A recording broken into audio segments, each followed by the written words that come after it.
the ghostly haunting of my childhood home. I grew up in a small, fog-covered town tucked deep in the Appalachian Mountains. Our house sat at the edge of the woods, a crooked Victorian with peeling paint, creaky floorboards, and a history no one liked to talk about. The locals called it the Wright House, named after the family that vanished in the 1920s. Rumors said the father had gone mad and, well, no one knew exactly. But the house had stood empty for decades until my parents bought it cheap, thinking the stories were just old-town superstition. At first, it was little things.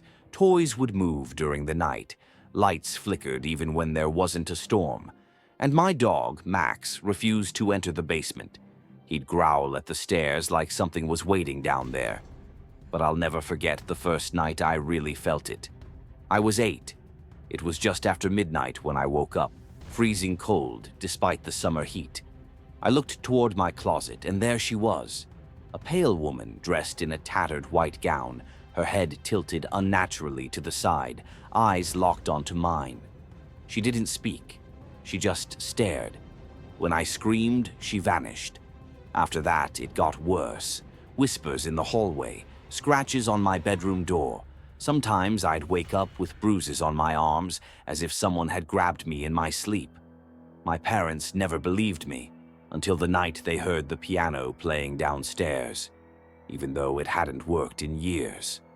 One night I found the courage to go into the attic. That's when I discovered an old trunk filled with letters, photographs, and a journal.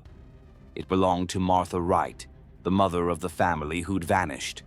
Her final entries were terrifying. She wrote about hearing voices, seeing shadows, and her children talking to the man in the walls. I started researching the town's history. Turns out the Wright family wasn't the first to suffer tragedy in that house. Before them, 2 other families had experienced deaths, accidents, suicides, disappearances. A local historian told me the land the house was built on had once been a burial ground for an old, forgotten church. Some said the ground itself was cursed. To this day, I still dream of that woman. Even after we moved, the fear stayed with me, like a shadow I can't shake. Living in that house taught me one thing. The world isn't as simple as we think. Some places hold on to the dead, and sometimes the dead don't want to be forgotten.